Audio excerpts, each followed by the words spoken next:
Railway ষ্টেচনতে makeup কৰিব লগা হৈ গ'ল অ'।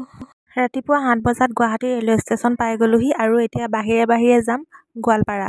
ইয়াতে ব্ৰাছ চ্ৰাছ কৰি একদম মেকআপ চেকআপ কৰি ল'লোঁ ষ্টেচনতে।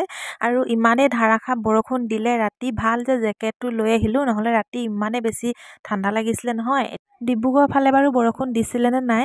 আৰু নাইট ছুপাৰত নহা আচল কাৰণটো হ'ল মই AC গাড়ীত একেবাৰে বহিব নোৱাৰোঁ। সেয়েহে আজিকালি মানে দূৰ ঠাইলৈ আহিলে মই ট্ৰেইনতে আহোঁ।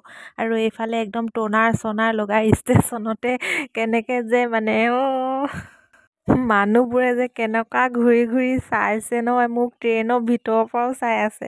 কি কৰিব, উপায় নাই, স্কিনটো বেয়া। আৰু গোৱালপাৰালৈ যিহেতু গুৱাহাটীৰ পৰা বহুত দূৰ, আৰু মই যদি মুখত একো নলগোৱাকৈ গুচি যাওঁ, মোৰ মুখৰ অৱস্থা একদম আগৰ নিচিনা আকৌ ভয়ংকৰ হৈ পৰিব। সেইটো কাৰণে কি কৰিব, নিজৰ ছেফটিটোতো চাবই লাগিব ন।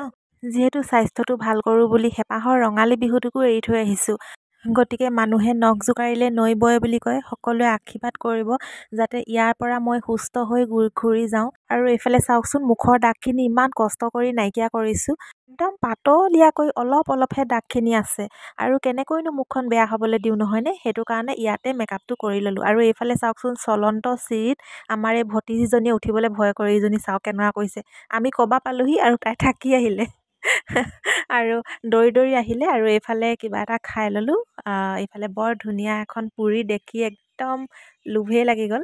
আৰু খাই ল'লোঁ। খাই বৈ এতিয়া গোৱালপাৰা গাড়ীত উঠোগৈ আৰু দেই।